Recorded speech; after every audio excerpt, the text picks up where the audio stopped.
नमस्कार, खबर 1 मिनट देख रहे हैं आप और मैं आपके साथ रंजना रावत। चलिए देखते देश प्रदेश की तमाम बड़ी खबरें। प्रधानमंत्री नरेंद्र मोदी दीपावली के बाद की सुबह केदारनाथ पहुंचे, जहां 130 करोड़ की लागत वाले प्रोजेक्ट का उद्घाटन किया। साथ ही 400 करोड़ रुपए से अधिक के कार्यों का लोकार्पण और शिलान्यास किया। इस दौरान उत्तराखंड के पूर्व मुख्यमंत्री तीरथ सिंह रावत और मौजूदा मुख्यमंत्री पुष्कर सिंह धामी भी मौजूद रहे। पीएम ने कहा कि बाबा केदारनाथ की शरण में जब भी आता हूँ, यहाँ के कण-कण से जुड़ जाता हूँ। यहाँ का वातावरण अलग अनुभूति में खींच कर ले जाता है। प्रधानमंत्री बनने के बाद 5वीं बार पीएम मोदी ने केदारनाथ पहुंचकर वहां पूजा अर्चना की। केदारनाथ पहुंचकर पीएम मोदी ने यहां गर्भगृह में करीब 15 मिनट तक पूजन किया। खास बात यह है कि पीएम मोदी ने केदारनाथ धाम पहुंचकर बाघांबर वस्त्र धारण किए और फिर यहां उन्होंने षोडशो पूजन किया। गर्भगृह में पूजा अर्चना के बाद पीएम मोदी ने मंदिर की परिक्रमा की और फिर आदि गुरु शंकराचार्य के हाल ही में बने समाधि स्थल पर शंकराचार्य की प्रतिमा का अनावरण किया। आदि शंकराचार्य की प्रतिमा 12 फुट ऊंची और 35 टन वजनी है। 2013 में केदारनाथ में आई प्राकृतिक आपदा में ये समाधि स्थल क्षतिग्रस्त हो गया था। खास बात यह है कि यहाँ पीएम मोदी ने कुछ देर तक ध्यान भी किया। आपको बता दें कि श्री आदि शंकराचार्य की प्रतिमा के निर्माण के लिए 18 मॉडल तैयार किए गए थे। प्रधानमंत्री की सहमति के बाद इनमें से एक मॉडल को चुना गया। मैसूर के मूर्तिकार अरुण योगीराज ने इस मूर्ति का निर्माण ब्लैक स्टोन से किया है। इस प्रतिमा के निर्माण का काम 2020 में शुरू हुआ था और 9 लोगों की टीम ने तकरीबन 1 साल की मेहनत के बाद इसे तैयार किया और इसी साल सितंबर महीने में इस मूर्ति को मैसूर से चिनूक हेलीकॉप्टर से उत्तराखंड लाया गया था।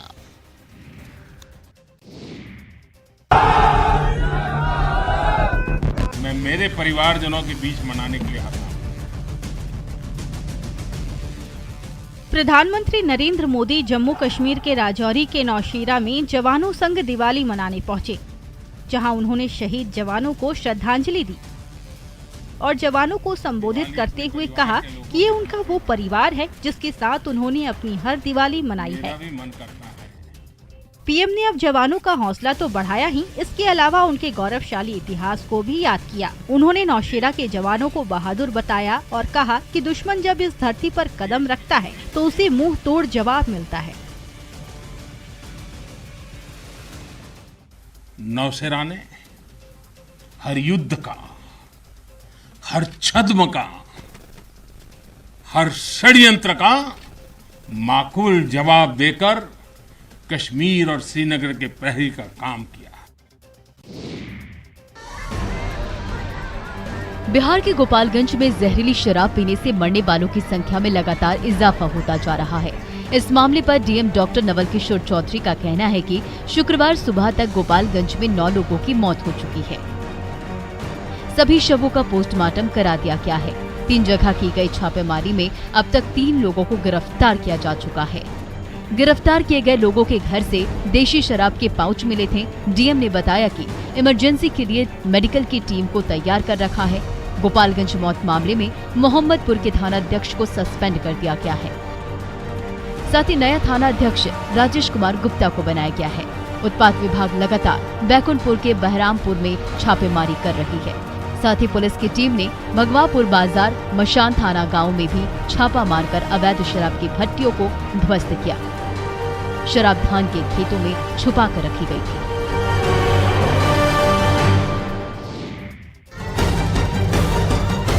बेतिया में जहरीली शराब से लगातार हो रही मौत की आशंका के बाद जिला प्रशासन हरकत में आ गया है। घटनास्थल पर डीएम एसपी के साथ डीआईजी भी मौके पर पहुंचे और मामले की जांच शुरू कर दी। शराब बेचने वाले लोगों को चिन्हित कर उनके घर पर छापेमारी की जा रही है, जिसके लिए डॉग स्क्वाड तक की मदद ली जा रही है और अब तक 3 महिलाओं समेत आधा दर्जन लोगों को हिरासत में लिया गया है, जिनसे पूछताछ की जा रही है। वहीं जो लोग भी बीमार हुए हैं और निजी नर्सिंग होम में इलाज करवा रहे हैं, उन्हें जीएमसीएच शिफ्ट किया गया है। अभी तक 6 लोग जीएमसीएच में भर्ती कराए गए हैं, जो गंभीर रूप से बीमार हैं। बताया जा रहा है कि सभी मृतक दक्षिणी तिलहुआ पंचायत के वार्ड नंबर 2, 3, 4 के रहने वाले हैं। ग्रामीणों के मुताबिक उन्होंने बुधवार शाम में शराब पी, जिसके बाद अचानक उनकी तबीयत बिगड़ने लगी।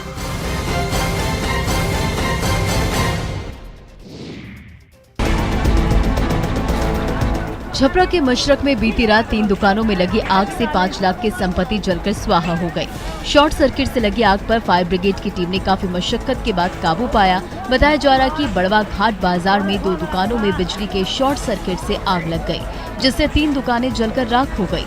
आग से लगभग 5 लाख रुपए से ज्यादा की संपत्ति जलने का आकलन है। नरकटियागंज के शिकारपुर थाना क्षेत्र के पोखरिया गांव में पटाखे फोड़ने और जलाने के दौरान झोपड़ी नुमा मकान में अचानक आग लग गई। गनीमत रही कि आग लगने के समय घर में कोई मौजूद नहीं था। दमकल की टीम ने मुश्किल से आग पर काबू पाया। आग से हजारों का सामान जलकर राख हो गया है। बेतिया के जगदीशपुर के फतेहपुर गांव में आग लगने से 2 घर जलकर राख हो गया। इस घटना में हजारों की संपत्ति का नुकसान हुआ है और घटना की सूचना मिलने के बाद दमकल की टीम पहुंची और आग पर काबू पाया गया।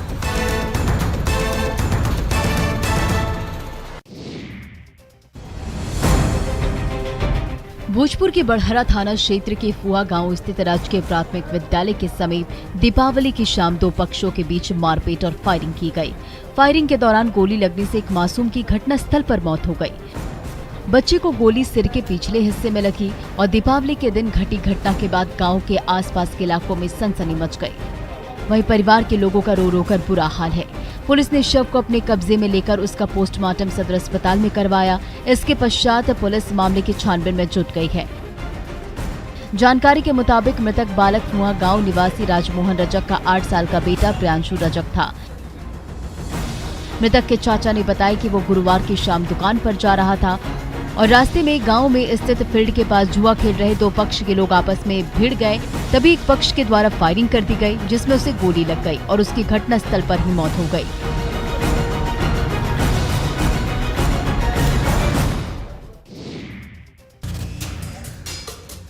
कटिहार में डायन बताकर महिला पर जानलेवा हमला किया गया। बताया जा रहा है कि 35 से 40 लोगों ने बुजुर्ग महिला पर हमला कर दिया। उसे बचाने के दौरान 2 बेटे भी गंभीर रूप से जख्मी हो गए। महिला का इलाज भागलपुर के मायागंज अस्पताल में चल रहा है, जबकि एक बेटे को अस्पताल से छुट्टी दे दी गई है। उनके मुताबिक पारंपरिक हथियारों से लैस लोगों ने अचानक हमला कर दिया। वे परिवार पर जादू टोने का आरोप लगाकर घर छोड़ने का दबाव बना रहे हैं और इसी को लेकर मारपीट की गई। पीड़ित ने बताया कि जिन लोगों ने हमला किया वो सभी शिक्षित लोग हैं। इसके बावजूद लोग अंधविश्वास में आकर मारपीट कर रहे हैं। बताया जा रहा है कि तुम्हारी माँ डैन है, तुम लोग यहाँ से घर छोड़कर भाग जाओ। और मैं लोग सभ्य परिवार से हूँ। मेरे पापा पुरोहित का काम करते थे, मेरा भाई पुरोहित का काम करता है। मैं खुद ग्रामीण चिकित्सक हूँ और प्रखंड अध्यक्ष जैसे पद पर हूँ ग्रामीण चिकित्सक में। मैं आप सबों से और प्रशासन से बस न्याय की उम्मीद लगाए हुए हूँ। पूर्णिया में थैलीसीमिया से पीड़ित 73 बच्चे जीवन रक्षक दवाओं के अभाव में जिंदगी और मौत के बीच जूझ रहे हैं। इन बच्चों को हर महीने 1 से 2 यूनिट तक खून चढ़ाया जाता है, जो उनके परिजन और सरकार की मदद से किसी तरह पूरी तो हो जाती है, लेकिन लगातार खून चढ़ाए जाने से इन बच्चों के शरीर में आयरन बढ़ जाता है और इसकी एक परत जम जाती है, जो उनकी जिंदगी के लिए काफी खतरनाक साबित हो रही है। थैलीसीमिया से पीड़ित बच्चे और उनके अभिभावकों का कहना है कि इससे निजात दिलाने के लिए डेजीरॉक्स नाम की एक दवाई आती है, जो 1600 रुपए का है। गरीबी के कारण अधिकांश अभिभावक इस महंगी दवा को खरीद नहीं सकते हैं। ऐसे में इन लोगों ने जीवन रक्षक दवाओं के लिए डीएम से लेकर सरकार तक से गुहार लगा रहे हैं। वहीं सिविल सर्जन का कहना है कि उन्होंने इस दवा की आपूर्ति के लिए सरकार को 3 बार पत्र लिखा है, लेकिन आवंटन नहीं होने के कारण वह इन बच्चों को दवाई उपलब्ध नहीं करवा पा रहे हैं।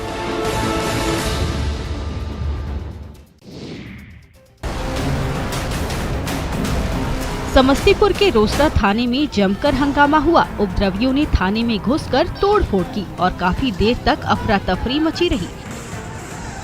बाद में भारी संख्या में पुलिस बल मौके पर पहुंची और उपद्रवियों को खदेड़ दिया। दरअसल रोसड़ा नगर परिषद के दफ्तर में सफाई कर्मचारी रामसेवक राम ने कार्यपालक अधिकारी जयचंद अकेला को थप्पड़ जड़ दिया था। जब रोसड़ा पुलिस ने आरोपी सफाई कर्मचारी को गिरफ्तार कर लिया तो उसकी तबीयत बिगड़ गई। इससे नाराज तमाम सफाई कर्मचारियों ने सड़क से लेकर थाने तक बवाल मचा दिया। रोसड़ा नगर परिषद के सफाई कर्मचारियों का वेतन 6 महीने से लटका हुआ है। पर्व त्योहार पर भी जब पैसे नहीं मिले तो ये सफाई कर्मचारी कार्यपालक अधिकारी के पास पहुंच गए। बातों ही बातों में बवाल इतना बढ़ गया कि सफाई कर्मचारी रामसेवक राम ने अफसर को तमाचा जड़ दिया। फिर उसकी गिरफ्तारी हुई और उसके बाद रोसड़ा में जमकर हंगामा हुआ।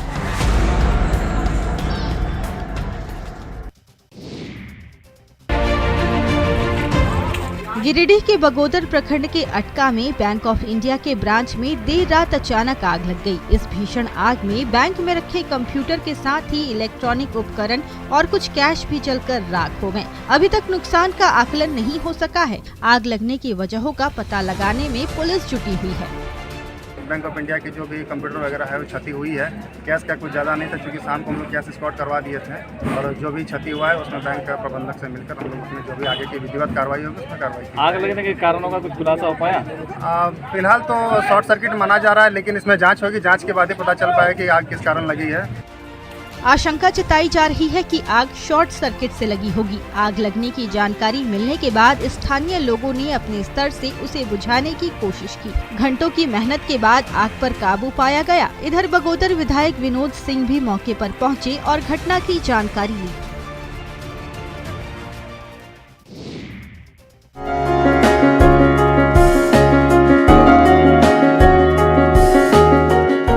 कोरोना टीकाकरण में रिकॉर्ड बनाने के बाद पटना के IGIMS में दीपोत्सव मनाया गया, जिसमें 2000 मिट्टी के दिए जलाकर प्रधानमंत्री नरेंद्र मोदी को धन्यवाद दिया गया। इस कार्यक्रम में उप मुख्यमंत्री तारकिशोर प्रसाद, मंत्री मंगल पांडे, दीघा विधायक संजीव चौरसिया मौजूद थे। स्वास्थ्य मंत्री ने भी 108 करोड़ टीकाकरण पर प्रधानमंत्री और देश की जनता को धन्यवाद दिया।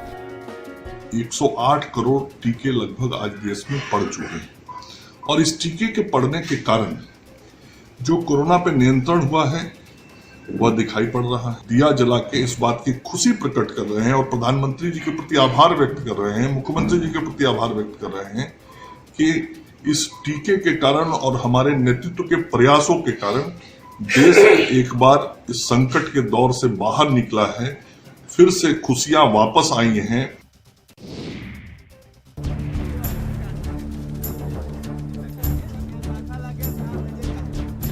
सिमडेगा के युवाओं ने अनोखे ढंग से दिवाली की खुशियां बांटी। हर घर दिए जले, हर घर खुशियां बनी। इस उद्देश्य से शहर के युवाओं ने गरीब परिवार के बीच जाकर दीप, पटाखे, तेल और मिठाइयों का वितरण किया।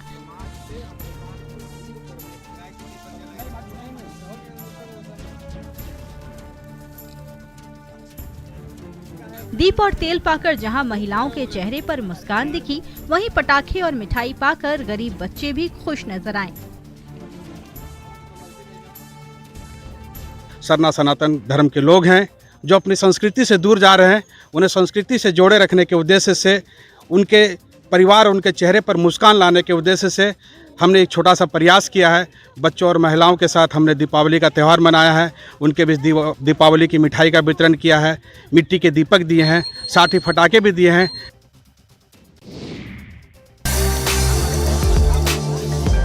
सासाराम के चिनारी के लड्डू विश्व प्रसिद्ध हैं। स्थानीय लोग इसे गुड़ही लड्डू भी कहते हैं। तिल, बेसन, गुड़, खसखस के साथ घी में मिलाकर इसे तैयार किया जाता है। पर्व त्योहार में इसकी डिमांड काफी बढ़ जाती है, जिसे देखते हुए स्थानीय कारीगर इसे तैयार करने में जुटे हैं। हमारे दादाजी बनाते थे, हमारे पिताजी बनाते थे, बहुत पुराना हम लोग कारोबार है और ये जो है कि लड्डू देश विदेश तक जाता है, ठीक ना। यहाँ के लड्डू की सप्लाई देश विदेश तक होती है। इसकी कीमत भी बेहद कम है। बाजार में 130 से 150 रुपए प्रति किलो के हिसाब से उपलब्ध है। जो भी चिनारी आता है, इसका स्वाद चखे बिना नहीं जाता। अपनी गर्म तासीर के कारण ठंड के दिनों में विशेष लाभदायक भी होता है। इसे आप 15 दिनों तक रख कर खा सकते हैं। फ्रांस के इतिहासकार जॉन बुकानन ने इन लड्डुओं के स्वाद को रोहतासगढ़ किले में छिपा एक खजाना बताया है।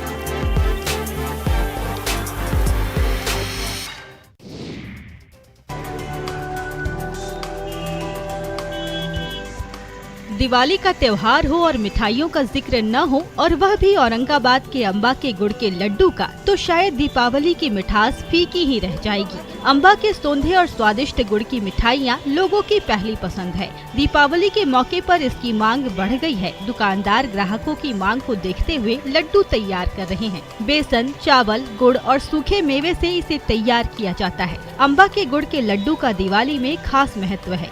जिले के लोग त्योहारों के मौके पर तोहफे के रूप में इस लड्डू को बाहर रह रहे रिश्तेदारों को भेजते हैं। इस रास्ते से होकर गुजरने वाले लोग भी अपने अपने घरों के लिए यहाँ से लड्डू खरीदकर जरूर ले जाते हैं।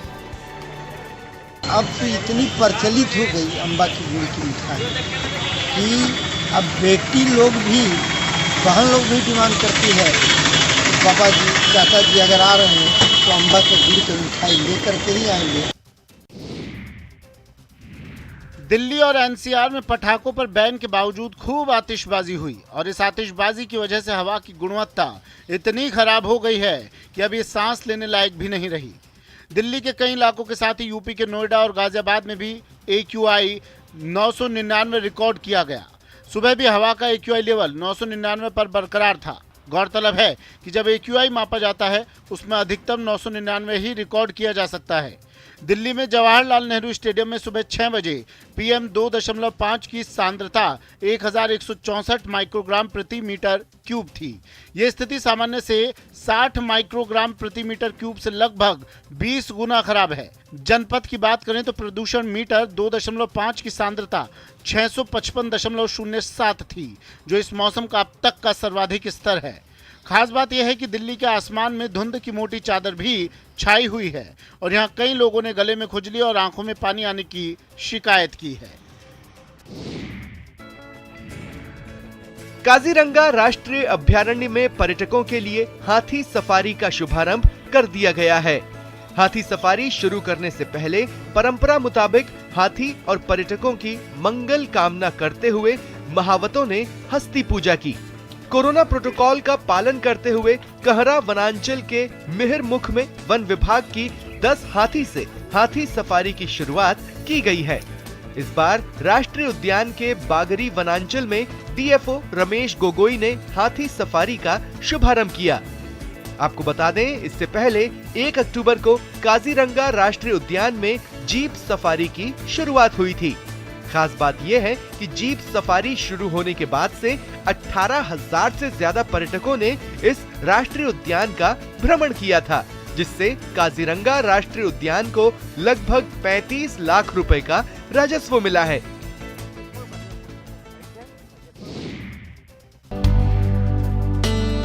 गुमला के जिन इलाकों में जहां कभी नक्सलियों की बंदूक गर्जा करती थी और वातावरण में बारूद की गंध फैली रहती थी, आज वहां गेंदा फूल की खुशबू बिखर रही है। जिले के नक्सल प्रभावित राहिडी प्रखंड के बांसडी, परसा, उचडी जैसे गांव के किसान अब गेंदा फूल की खेती कर आत्मनिर्भर हो रहे हैं। टूकू टोली गांव की वार्ड पार्षद की प्रेरणा से किसानों ने इलाके की बंजर भूमि पर गेंदा फूल उगाना शुरू किया। इससे न केवल इन्हें रोजगार मिला, बल्कि फूल की बिक्री कर वे अपनी आर्थिक स्थिति भी सुधार रहे हैं। गेंदा फूल की खेती से गुमला की सैकड़ों महिलाएं गरीबी को मात दे रही हैं। महिला किसानों की मेहनत का फल है कि इस बार गुमला में गेंदा फूल की बम्पर पैदावार हुई।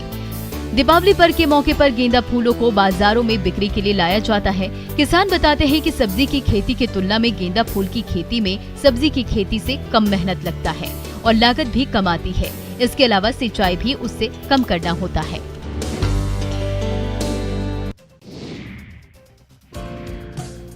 एक से बढ़कर एक कलाकृति, जिसे भी देखो दिल करता है देखते ही रहें। और तो और जिसने भी इसे बनाया है उनके स्किल की तारीफ में कसीदे जरूर पढ़े जाएं। एक से बढ़कर एक कलाकृतियों की ये तस्वीरें ओडिशा के ब्रह्मपुर से आई है। आपको बता दें कि ओडिशा के ब्रह्मपुर में अपनी तरह के पहले स्किल पार्क का उद्घाटन कर दिया गया है। दरअसल इस स्किल पार्क का थीम ही कबाड़ भी धन है रखा गया है। नतीजा सामने है, कबाड़ से बनी ये कलाकृतियां। इस स्किल पार्क का निर्माण ब्रह्मपुर ITI ने ब्रह्मपुर म्यूनिसिपल कॉर्पोरेशन के साथ मिलकर किया है। आपको बता दें, प्रधानमंत्री नरेंद्र मोदी के आत्मनिर्भर भारत और स्वच्छ भारत के सपने को साकार करने के लिए उनके मंत्र वेस्ट टू वेल्थ के आधार पर इस स्किल पार्क का उद्घाटन कर दिया गया है।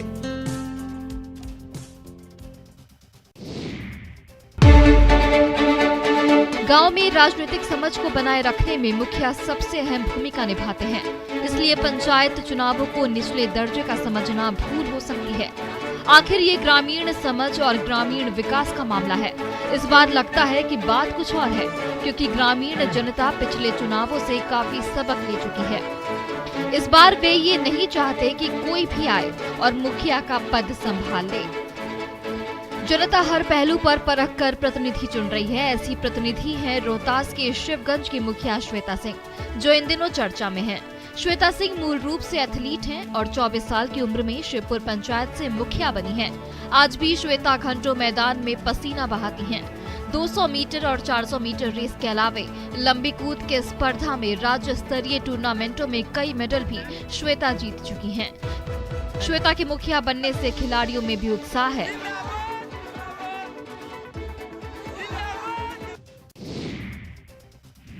आजादी के अमृत महोत्सव के साथ ही देश में दूध क्रांति लाने वाले अमूल ब्रांड भी अपनी 75वीं सालगिरह का जश्न मना रहा है। इस मौके पर आइए आपको बताते हैं कि अमूल ने समय समय पर अपनी बात देश विदेश में कैसे पूरी कामयाबी के साथ पहुंचाई।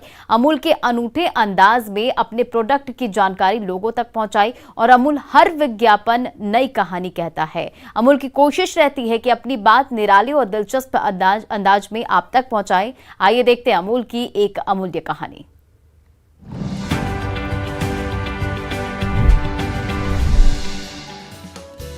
2013 में जारी अमूल के इस विज्ञापन की कहानी क्रिकेट के भगवान सचिन तेंदुलकर से जुड़ी है। महान